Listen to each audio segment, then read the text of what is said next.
ಚಿತ್ರದುರ್ಗದ ಹಿರಿಯೂರಿನಲ್ಲಿ ಖಾಸಗಿ ಬಸ್ಗೆ ಬೆಂಕಿ ತಗುಲಿದ ಪರಿಣಾಮ ಹಲವರು ಕೂಡ ಮೃತಪಟ್ಟಿದ್ದಾರೆ. ಖಾಸಗಿ ಬಸ್ಗಳ ಒಂದು ಅವೈಜ್ಞಾನಿಕತೆಯಿಂದಾಗಿ ಈ ರೀತಿ ದುರಂತಗಳು ಪದೇ ಪದೇ ನಡೀತಾ ಇರುವಂಥದ್ದು. ಈ ಘಟನೆಗೆ ಸಂಬಂಧಪಟ್ಟಂತೆ ವಿಧಾನ ಪರಿಷತ್ ಸಭಾಪತಿಯಾಗಿರುವಂಥ ಬಸವರಾಜ ಹೊರಟ್ಟಿಯವರು ಏನೆಲ್ಲ ಮಾತಾಡ್ತಾರೆ ಮತ್ತು ಸರ್ಕಾರಕ್ಕೆ ಏನೆಲ್ಲ ಮೆಸೇಜನ್ನು ಕೂಡ ಕೊಡ್ತಾರೆ ಎಂಬುದನ್ನು ಕೇಳೋಣ. ಸರ್, ಈಗ ನಮಸ್ಕಾರ. ಈಗ ಚಿತ್ರದುರ್ಗ ಘಟನೆ ಬಗ್ಗೆ ಮೊದಲಿಂದಾಗಿ ಏನು ಹೇಳ್ತೀರಿ? ಒಂದು ಭಾಳ ದೊಡ್ಡದಾದಂಥ ಅನಾಹುತ. ಇದಕ್ಕೆ ಕಾರಣಗಳೇನೆಂದ್ರೆ ಈಗ ಆರ್ ಟಿ ಒಗಳು, ಟ್ರಾಫಿಕ್ ಕಮಿಷನರು ಮತ್ತು ಅಧಿಕಾರಿಗಳು ಇವರೆಲ್ಲ ಈ ಬಸ್ಸುಗಳು ತಮ್ಮ ಲಾಭಕ್ಕಾಗಿ ಹೆಚ್ಚು ಲಗೇಜನ್ನು ಹಾಕ್ಕೊಂಡು ಹೋಗೋದು, ಆಮೇಲೆ ಒಳಗಡೆ ಅವನ್ನೆಲ್ಲ ಮಾಡರ್ನೈಸ್ ಆಗಿ ಅವನ್ನ ಕರೆಂಟ್ ಟ್ಯೂನ್ ಮಾಡ್ಕೊಳ್ಳೋದು, ಇವೆಲ್ಲ ಮಾಡ್ತಾರೆ. ಶಾರ್ಟ್ ಸರ್ಕ್ಯೂಟ್ ಆಗುವಂಥ ಎಷ್ಟೋ ಘಟನೆಗಳನ್ನು ನಾವು ನೋಡೀವಿ. ಇದಾಗಬಾರ್ದು. ಸರ್ಕಾರಿನ ಮೇಲೆ ಅವರಿಗೆ ಪರ್ಮಿಷನ್ ಕೊಡಬೇಕಾದ್ರೆ ಎಲ್ಲವನ್ನ ಪರೀಕ್ಷೆ ಮಾಡಿ ಅದನ್ನು ನೋಡಿ ಮಾಡಬೇಕು. ಅದಕ್ಕೆ ಏನಾದ್ರು ಹೆಚ್ಚು ಕಡಿಮೆ ಸಂಬಂಧಪಟ್ಟಂಥ ಅಧಿಕಾರಿ ಮೇಲೆ ಕ್ರಮ ತಗೊಳ್ಳುವಂಥ ವ್ಯವಸ್ಥೆಯನ್ನು ಮಾಡಿದರೆ ಇವು ಸರಿ ಹಾಕೋ. ಅಧಿಕಾರಿ ದುಡ್ಡು ತೊಗೋತಾರೆ, ಸರ್ಟಿಫಿಕೇಟ್ ಕೊಟ್ಟುಬಿಡ್ತಾರೆ. ಇದೆಲ್ಲ ಆಗಬಾರ್ದು. ಮತ್ತು ಅದು ಆ ಬಸ್ ನಾವು ನೋಡೀನಿ, ಹುಬ್ಬಳ್ಳಿಗೆ ಇಲ್ಲೇ ಧಾರವಾಡ ಕಾರಕ್ಕೆ ಅಡ್ಡಾಡ್ತಿದೆ. ಅದು ಆಗಬಾರ್ದು. ಇವತ್ತು ನೋಡಿ ಪಾಪ ಒಬ್ಬಾಕಿ ಎಮ್.ಟೆಕ್ ಆದಂಥ ಹುಡುಗಿ ಎಷ್ಟು ಜೀವನದಲ್ಲಿ ಕನಸ್ಕೊಂಡು ಗೋಕರ್ಣಕ್ಕೆ ಬರೋಕ್ಕೆ ಹೊಂಟಿದ್ದಾಕಿ ಸತ್ತೋತ ಅವ್ರ ತಂದೆ ಕಣ್ಣೀರು ಹಾಕ್ತಿದ್ದ. ಇದಾಗಬಾರ್ದು. ಅದಕ್ಕೆ ಸರ್ಕಾರ ಇದಕ್ಕೆ ಭಾಳ ಗಂಭೀರವಾದಂಥ ರೀತಿಯಿಂದ ಇದು ನೋಡಬೇಕು. ನಾನು ಇಮ್ಮಿಡಿಯೇಟ್ಲಿ ನಾಳೆ ಮುಖ್ಯಮಂತ್ರಿಗೆ ಮತ್ತು ಇವರಿಗೆ ಒಂದು ಪತ್ರ ಬರೆದು ಇಂಥ ಘಟನೆಗಳು ಮರುಕಳಿಸಿದರೆ ಸಂಬಂಧಪಟ್ಟವ್ರ ಜವಾಬ್ದಾರಿ ಮಾಡಬೇಕು ಅನ್ನುವಂಥ ಮಾತನ್ನು ನಾನು ಹೇಳ್ತೀನಿ. ಸರಕು ಸೇವೆಗಳು ಮತ್ತು ಪ್ರಯಾಣಿಕರ ಸೇವೆ ಪ್ರತ್ಯೇಕವಾಗಿ ಇರಬೇಕೆಂಬ ನಿಯಮ ಇದೆ. ಈಗ ನಾವು ಫ್ಲೈಟಿಗೆ ಹೋಗ್ಬೇಕಾದ್ರೆ ನಮಗೆ 12 kg 10 kg ಪರ್ಮಿಷನ್ ಕೊಡ್ತಾರೆ. 20 kg ತೊಗೊಂಡೋಗ್ತಾರೆ, ಅವರು ಸುಮ್ಮನೆ ಇರ್ತಾರೆ. ನಾವು ಬರಬೇಕಾದ್ರೆ ನಾವು ಒಳಗೆ ಜಾಗ ಸಿಗೋದಿಲ್ಲ ನಮ್ಗೆ ಇಡೋಕೆ. ಒಳಗಡೆ ನಾವೇನು ಇದಕ್ಕೆ ಹಾಕಿರ್ತೀವಿ ಅದರಷ್ಟೇ ಲಗೇಜ್ ಇಲ್ಲಿ ಇರ್ತಾವೆ. ಅದು ಯಾಕೆ ಮಾಡ್ತಾರೋ ಏನೋ ಗೊತ್ತಿಲ್ಲ ನಮಗೆ. ಇದನ್ನು ಲಿಮಿಟ್ ಸ್ಟ್ರಿಕ್ಟಾಗಿ ಯಾವುದೇ ಅಧಿಕಾರಿಗಳಿರಲಿ, ಫ್ಲೈಟ್ ಇರಲಿ, ಟ್ರೈನ್ ಇರಲಿ, ಬಸ್ ಇರಲಿ, ಏನೇ ಇರಲಿ, ನಿಯಮಗಳೇನಿದಾವೆ. ಈಗ ನಿಮ್ಮ ಬಸ್ನಲ್ಲಿ ಅರ್ಧ ಟ್ರಕ್ಕಿನ ಲಗೇಜ್ ಹಾಕಿರ್ತಾರೆ. ಮ್ಯಾಲೆ ನಿಮ್ಗೆ ನೋಡಿ ಎಷ್ಟೆಷ್ಟು ಒಂದು 4 ಫೂಟ್ ಎತ್ತರ ಹಾಕಿರ್ತಾರೆ. ಇವೆಲ್ಲ ಆಗಬಾರ್ದು. ಇದಕ್ಕೆ ಸರ್ಕಾರ ಗಂಭೀರವಾದಂಥ ಕ್ರಮ ತಗೋಬೇಕು. ಅದನ್ನು ನಾನು ಕಟ್ಟುನಿಟ್ಟಾದ ಕ್ರಮ ತಗೊಳ್ಳಿಕ್ಕೆ ಸರ್ಕಾರಕ್ಕೆ ಎಚ್ಚರಿಕೆ ಕೊಡ್ತೀನಿ. ಗಾಜು ಕೂಡ ಸುಪ್ರೀಂ ಕೋರ್ಟ್ ಆದೇಶದ ಪ್ರಕಾರ ಬಸ್ಗಳ ಅಪಘಾತವಾದಾಗ ಗಾಜುಗಳು ಒಡೆದೋಗ್ಬೇಕು ಮತ್ತು ಪ್ರಯಾಣಿಕರ ಸುರಕ್ಷತೆ ಹೊಡಿಲಾರ್ದಂತ ಹಾಕಿರ್ತಾರೆ. ಕೈ ತೊಗೊಂಡು ಹೊಡೆದ್ರು ಸಹಿತ ಹೊಡೆಯಂಗಿಲ್ಲ ಅವು. ಅದಕ್ಕೆ ಅದು ಎಮರ್ಜೆನ್ಸಿ ಡೋರ್ ಸಹಿತ ಓಪನ್ ಆಗೋದಿಲ್ಲ. ಅನೇಕ ನ್ಯೂನತೆಗಳಿದಾವೆ. ಈ ನ್ಯೂನತೆಗಳನ್ನೆಲ್ಲವನ್ನು ಸರಿಪಡಿಸುವಂಥ ಜವಾಬ್ದಾರಿ ಸರ್ಕಾರ ಇದೆ. ಅಧಿಕಾರಿಗಳು ಏನು ಅವ್ರ ಮನಸ್ಸನ್ನು ಸರಿಯಾಗಿ ಇದನ್ನು ಅವ್ರು ಮಾಡ್ಕೊಳ್ಳೋದಿಲ್ಲ. ಈ ಹಿನ್ನೆಲೆಯಲ್ಲಿ ಇವತ್ತು ನಾನು ಹೇಳ್ತೀನಿ, ನಿಮ್ಗೆ ಆನೆಸ್ಟಾಗಿ ಹೇಳ್ತೀನಿ, ನಿಮ್ಮ ಟಿ ವಿಯಲ್ಲಿ ಬರ್ತಿದೆ. ಇಮ್ಮಿಡಿಯೇಟ್ಲಿ ನಾನು ಇದನ್ನು ಸಂಬಂಧಪಟ್ಟವ್ರು ತಿಳಿಸಿ ಮತ್ತು ಅದನ್ನು ಪ್ರೆಸ್ ಕರೆದು ಹೇಳಿ ಸರಿಪಡಿಸುವಂಥ ಕೆಲಸವನ್ನು ಮಾಡ್ತೀನಿ. ರೈಟ್.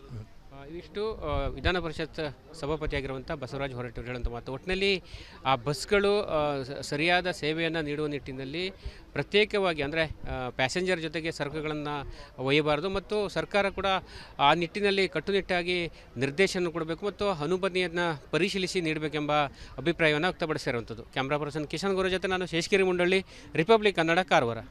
ಚಿತ್ರದುರ್ಗದ ಹಿರಿಯೂರಿನಲ್ಲಿ ಖಾಸಗಿ ಬಸ್ಗೆ ಬೆಂಕಿ ತಗುಲಿದ ಪರಿಣಾಮ ಹಲವರು ಕೂಡ ಮೃತಪಟ್ಟಿದ್ದಾರೆ. ಖಾಸಗಿ ಬಸ್ಗಳ ಒಂದು ಅವೈಜ್ಞಾನಿಕತೆಯಿಂದಾಗಿ ಈ ರೀತಿ ದುರಂತಗಳು ಪದೇ ಪದೇ ನಡೀತಾ ಇರುವಂಥದ್ದು. ಈ ಘಟನೆಗೆ ಸಂಬಂಧಪಟ್ಟಂತೆ ವಿಧಾನ ಪರಿಷತ್ ಸಭಾಪತಿಯಾಗಿರುವಂಥ ಬಸವರಾಜ ಹೊರಟ್ಟಿಯವರು ಏನೆಲ್ಲ ಮಾತಾಡ್ತಾರೆ ಮತ್ತು ಸರ್ಕಾರಕ್ಕೆ ಏನೆಲ್ಲ ಮೆಸೇಜನ್ನು ಕೂಡ ಕೊಡ್ತಾರೆ ಎಂಬುದನ್ನು ಕೇಳೋಣ. ಸರ್, ಈಗ ನಮಸ್ಕಾರ. ಈಗ ಚಿತ್ರದುರ್ಗ ಘಟನೆ ಬಗ್ಗೆ ಮೊದಲಿಂದಾಗಿ ಏನು ಹೇಳ್ತೀರಿ? ಒಂದು ಭಾಳ ದೊಡ್ಡದಾದಂಥ ಅನಾಹುತ.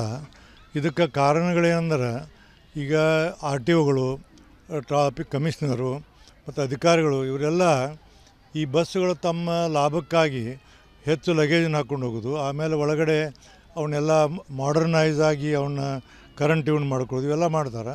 ಶಾರ್ಟ್ ಸರ್ಕ್ಯೂಟ್ ಆಗುವಂಥ ಎಷ್ಟೋ ಘಟನೆಗಳನ್ನು ನಾವು ನೋಡೀವಿ. ಇದಾಗಬಾರ್ದು. ಸರ್ಕಾರಿನ ಮೇಲೆ ಅವರಿಗೆ ಪರ್ಮಿಷನ್ ಕೊಡಬೇಕಾದ್ರೆ ಎಲ್ಲವನ್ನ ಪರೀಕ್ಷೆ ಮಾಡಿ ಅದನ್ನು ನೋಡಿ ಮಾಡಬೇಕು. ಅದಕ್ಕೆ ಏನಾದ್ರು ಹೆಚ್ಚು ಕಡಿಮೆ ಸಂಬಂಧಪಟ್ಟಂಥ ಅಧಿಕಾರಿ ಮೇಲೆ ಕ್ರಮ ತಗೊಳ್ಳುವಂಥ ವ್ಯವಸ್ಥೆಯನ್ನು ಮಾಡಿದರೆ ಇವು ಸರಿ ಹಾಕೋ. ಅಧಿಕಾರಿ ದುಡ್ಡು ತೊಗೋತಾರೆ, ಸರ್ಟಿಫಿಕೇಟ್ ಕೊಟ್ಟುಬಿಡ್ತಾರೆ. ಇದೆಲ್ಲ ಆಗಬಾರ್ದು. ಮತ್ತು ಅದು ಆ ಬಸ್ ನಾವು ನೋಡೀನಿ, ಹುಬ್ಬಳ್ಳಿಗೆ ಇಲ್ಲೇ ಧಾರವಾಡ ಕಾರಕ್ಕೆ ಅಡ್ಡಾಡ್ತಿದೆ. ಅದು ಆಗಬಾರ್ದು. ಇವತ್ತು ನೋಡಿ ಪಾಪ ಒಬ್ಬಾಕಿ ಎಮ್.ಟೆಕ್ ಆದಂಥ ಹುಡುಗಿ ಎಷ್ಟು ಜೀವನದಲ್ಲಿ ಕನಸ್ಕೊಂಡು ಗೋಕರ್ಣಕ್ಕೆ ಬರೋಕ್ಕೆ ಹೊಂಟಿದ್ದಾಕಿ ಸತ್ತೋತ ಅವ್ರ ತಂದೆ ಕಣ್ಣೀರು ಹಾಕ್ತಿದ್ದ. ಇದಾಗಬಾರ್ದು. ಅದಕ್ಕೆ ಸರ್ಕಾರ ಇದಕ್ಕೆ ಭಾಳ ಗಂಭೀರವಾದಂಥ ರೀತಿಯಿಂದ ಇದು ನೋಡಬೇಕು. ನಾನು ಇಮ್ಮಿಡಿಯೇಟ್ಲಿ ನಾಳೆ ಮುಖ್ಯಮಂತ್ರಿಗೆ ಮತ್ತು ಇವರಿಗೆ ಒಂದು ಪತ್ರ ಬರೆದು ಇಂಥ ಘಟನೆಗಳು ಮರುಕಳಿಸಿದರೆ ಸಂಬಂಧಪಟ್ಟವ್ರ ಜವಾಬ್ದಾರಿ ಮಾಡಬೇಕು ಅನ್ನುವಂಥ ಮಾತನ್ನು ನಾನು ಹೇಳ್ತೀನಿ. ಸರಕು ಸೇವೆಗಳು ಮತ್ತು ಪ್ರಯಾಣಿಕರ ಸೇವೆ ಪ್ರತ್ಯೇಕವಾಗಿ ಇರಬೇಕೆಂಬ ನಿಯಮ ಇದೆ.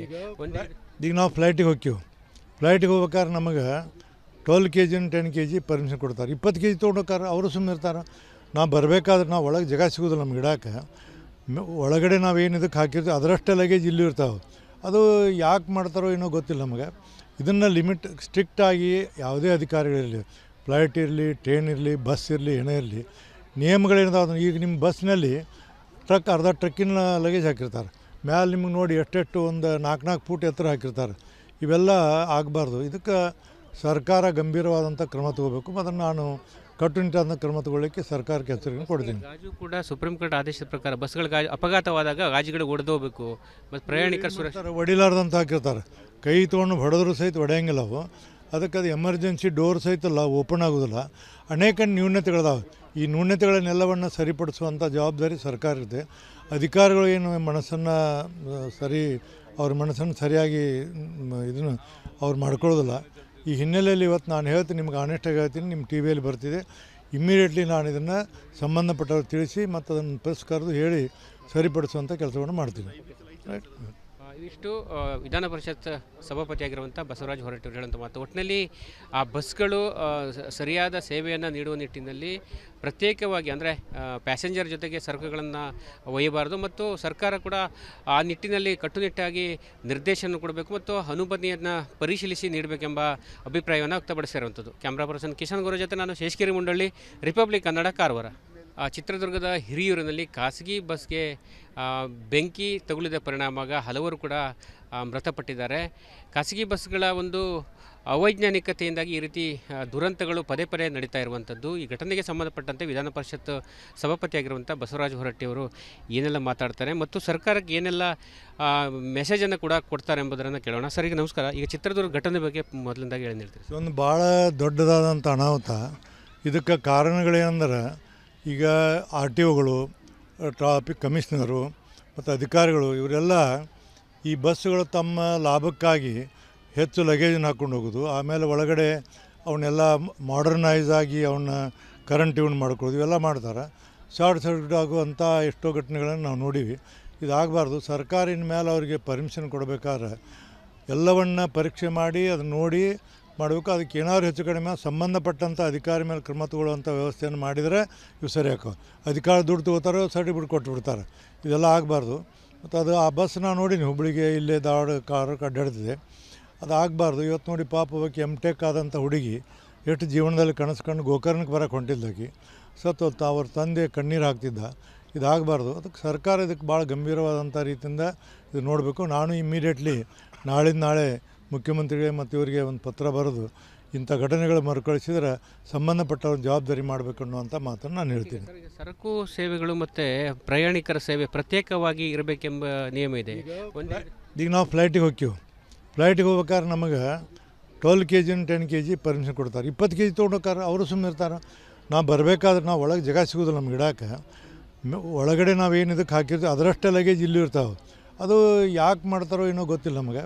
ಇದನ್ನು ಲಿಮಿಟ್ ಸ್ಟ್ರಿಕ್ಟಾಗಿ ಯಾವುದೇ ಅಧಿಕಾರಿಗಳಿರಲಿ, ಫ್ಲೈಟ್ ಇರಲಿ, ಟ್ರೈನ್ ಇರಲಿ, ಬಸ್ ಇರಲಿ, ಏನೇ ಇರಲಿ, ನಿಯಮಗಳೇನಿದಾವೆ. ಈಗ ನಿಮ್ಮ ಬಸ್ನಲ್ಲಿ ಅರ್ಧ ಟ್ರಕ್ಕಿನ ಲಗೇಜ್ ಹಾಕಿರ್ತಾರೆ. ಮ್ಯಾಲೆ ನಿಮಗೆ ನೋಡಿ ಎಷ್ಟೆಷ್ಟು ಒಂದು 4-4 ಫೂಟ್ ಎತ್ತರ ಹಾಕಿರ್ತಾರೆ. ಇವೆಲ್ಲ ಆಗಬಾರ್ದು. ಇದಕ್ಕೆ ಸರ್ಕಾರ ಗಂಭೀರವಾದಂಥ ಕ್ರಮ ತಗೋಬೇಕು. ಅದನ್ನು ನಾನು ಕಟ್ಟುನಿಟ್ಟಾದ ಕ್ರಮ ತಗೊಳ್ಳಿಕ್ಕೆ ಸರ್ಕಾರಕ್ಕೆ ಎಚ್ಚರಿಕೆ ಕೊಡ್ತೀನಿ. ಗಾಜು ಕೂಡ ಸುಪ್ರೀಂ ಕೋರ್ಟ್ ಆದೇಶದ ಪ್ರಕಾರ ಬಸ್ಗಳ ಅಪಘಾತವಾದಾಗ ಗಾಜುಗಳು ಒಡೆದೋಗ್ಬೇಕು ಮತ್ತು ಪ್ರಯಾಣಿಕರ ಸುರಕ್ಷತೆ ಹೊಡಿಲಾರ್ದಂತ ಹಾಕಿರ್ತಾರೆ. ಕೈ ತೊಗೊಂಡು ಹೊಡೆದ್ರು ಸಹಿತ ಹೊಡೆಯಂಗಿಲ್ಲ ಅವು. ಅದಕ್ಕೆ ಅದು ಎಮರ್ಜೆನ್ಸಿ ಡೋರ್ ಸಹಿತ ಓಪನ್ ಆಗೋದಿಲ್ಲ. ಅನೇಕ ನ್ಯೂನತೆಗಳಿದಾವೆ. ಈ ನ್ಯೂನತೆಗಳನ್ನೆಲ್ಲವನ್ನು ಸರಿಪಡಿಸುವಂಥ ಜವಾಬ್ದಾರಿ ಸರ್ಕಾರ ಇದೆ. ಅಧಿಕಾರಿಗಳು ಏನು ಅವ್ರ ಮನಸ್ಸನ್ನು ಸರಿಯಾಗಿ ಇದನ್ನು ಅವ್ರು ಮಾಡ್ಕೊಳ್ಳೋದಿಲ್ಲ. ಈ ಹಿನ್ನೆಲೆಯಲ್ಲಿ ಇವತ್ತು ನಾನು ಹೇಳ್ತೀನಿ, ನಿಮ್ಗೆ ಆನೆಸ್ಟಾಗಿ ಹೇಳ್ತೀನಿ, ನಿಮ್ಮ ಟಿ ವಿಯಲ್ಲಿ ಬರ್ತಿದೆ. ಇಮ್ಮಿಡಿಯೇಟ್ಲಿ ನಾನು ಇದನ್ನು ಸಂಬಂಧಪಟ್ಟವ್ರು ತಿಳಿಸಿ ಮತ್ತು ಅದನ್ನು ಪ್ರೆಸ್ ಕರೆದು ಹೇಳಿ ಸರಿಪಡಿಸುವಂಥ ಕೆಲಸವನ್ನು ಮಾಡ್ತೀನಿ. ರೈಟ್.